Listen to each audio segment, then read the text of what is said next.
श्री स्वामी समर्थ. जय जय स्वामी समर्थ. प्रत्येक अमावस्येला करायची ही विशेष अशी एक सेवा आहे जी आपल्याला प्रत्येकाने घरच्या घरी करायची आहे.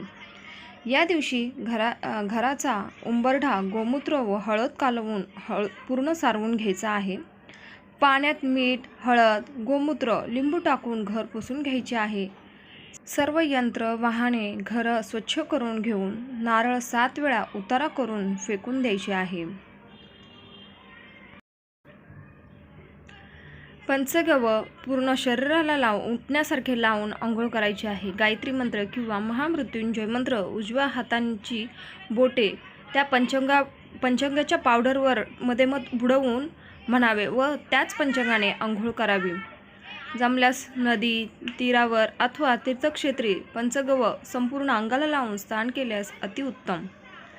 घरच्या व आपल्या सुरक्षतेसाठी उजव्या हातावर पिवळी किंवा पांढरी मोहरी घेऊन 11 वेळा कालभैरव अष्टक व 11 वेळा वेदोक्ती वल्गर सूक्त म्हणून घरात व बाहेर टाकायचे आहे. घराची वाईट शक्ती व इतर सर्व प्रकारच्या बाधेपासून संरक्षण होते. करणी कृत्यापासूनही संरक्षण होते. अमावस्येच्या दिवशी घराच्या आजूबाजूला सर्व सेंद्रिय देवी देवता, माऊली, म्हसोबा, मुंजा वगैरे यांना तुम्हाला हार, नारळ, खडीसाखर अर्पण करायचा आहे. अमावस्येच्या दिवशी किंवा घराचा किंवा दुकान जर तुमचा एखादा व्यवसाय असेल त्या दुकानावरून नारळ घेऊन त्यावर कोरडा शेंदुराचा त्रिशूळ काढून नारळाचा उतारा करावा. आपल्या घरातील, ऑफिसमधील, दुकानामधील जाळे वगैरे काढून व्यवस्थित साफसफाई करून व पाण्याच्या बादलीत थोडे मीठ, हळद, लिंबू, गोमूत्र व पंचगव्य टाकून किंवा केंद्रात उपलब्ध असल्याप्रमाणे फ्लोअर क्लीनर, फिनेल पण चालेल, घर त्याने स्वच्छ पुसून घ्यावे. हळद व गोमूत्र एकत्र करून घराचा उंबरठा पुसावा.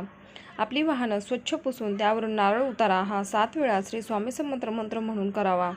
उतारा करताना वाहन हे जागेवर चालू ठेवावे व नारळ जमिनीवर फोडून हातपाय धुवून श्री स्वामी समर्थ महाराजांना मुजरा करावा. तसेच पांढऱ्या मोहरीवर वल्गरक सुक्त 11 वेळा करून त्या पिवळ्या कापडाच्या पिशवीत ठेवून पिवळ्या धाग्याने शिवून गाडीच्या इंजिनच्या आत तारेला अडकवून ठेवावे किंवा बांधून ठेवावे. याने वाहनास कोणतीही बाधा होत नाही. घर, दुकान, ऑफिस, कारखाने, वाहने यांच्यावर तुम्हाला जर नारळ, गोरक्ष, चिंच किंवा कोहळे बांधायचे असेल तर प्रत्येक अमावस्या आल्याच्या नंतर नारळ, कोहळे हे आणून खालील मंत्रे म्हणावीत. म्हणजे श्री स्वामी समर्थ महाराजांची 1 माळ, श्री दत्त महाराजांचा बीज मंत्र 1 माळ, शाबरी मंत्र 1 माळ, नवनाथ मंत्र 11 वेळेस, कालभैरव अष्टक 11 वेळेस, वल्गरक सूक्त 11 वेळेस. नारळ किंवा कोहळा हा लाल कपड्यात संरक्षण पुडीसहित बांधावा. जर अगोदरच बांधलेला असेल तर ते वाहत्या पाण्यात किंवा कचरा कुंडीत सोडावा. असोला नारळ किंवा कोहळा टांगल्यानंतर कधीकधी खराब होतो किंवा त्यातून पाणी गळते तेव्हा ते काढून कचऱ्यात टाकून द्यावे. त्यापुढील शनिवारी पुन्हा नवीन कोहळा, असोला नारळ आणून लावा व नेहमी सूर्यास्तानंतरच हा उपाय करायचा आहे. घरात शांतता राहण्यासाठी एक नारळ पूर्ण सोलून देवाजवळ ठेवायचा.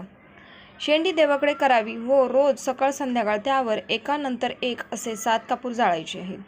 कापूर जळत असताना श्री स्वामी समर्थ मंत्र, गायत्री मंत्र जप करायचा आहे. दर पौर्णिमेला व अमावस्येला नारळ बदलून घ्यायचा आहे. जुन्या नारळाचा प्रसाद करून खायचा आहे आणि नारळ खराब निघाल्यास तो विसर्जन करायचा आहे. असं केल्याने आपल्या घरात शांतता, सुख, समृद्धी लाभते. नित्यसेवा ग्रंथात दिल्याप्रमाणे पितृसूक्ताचे काळे तीळ व गाईचे तूप एकत्र करून त्याचे हवन करावे. हवन देवपूजेच्या अगोदरच म्हणजेच आंघोळ केल्यानंतर लगेच करायचे आहे. पितरांचा फार मोठा आशीर्वाद मिळून हाती घेतलेली सर्वच कामांमध्ये आपल्याला यश मिळते. हवन ही सर्वश्रेष्ठ सेवा आहे. हवनाची अग्निदेवता आपली सेवा पितरांपर्यंत शीघ्रतेने पोहोचवते व तत्काळ फळ मिळते. हे हवन जर रोज केले तर अति चांगले. त्या व्यक्तींना सर्व क्षेत्रात भरघोस यश, कायमस्वरूपी विजय मिळत राहतो. अपयश कधीच येत नाही. मात्र निदान अमावास्येला तरी आपल्याला हे हवन करायचे आहे, असे आपले स्वामी माऊली गुरुमाऊली नित्यसेवक ग्रंथेतून सांगतात. या हवनामध्ये कुलस्वामिनी व कुलदेवता खंडोबासुद्धा त्या कुटुंबावरती कृपा करतात. पितृदोष हा आपला कायमचा निघून जातो. ही विधी केल्याच्या नंतर आपल्याला नारायण नागबळी विधी वारंवार करावं लागत नाही. तर प्रत्येक अमावास्येला जशी आपल्याला सेवा जमेल त्याप्रमाणे आपल्याला सेवा करायची आहे.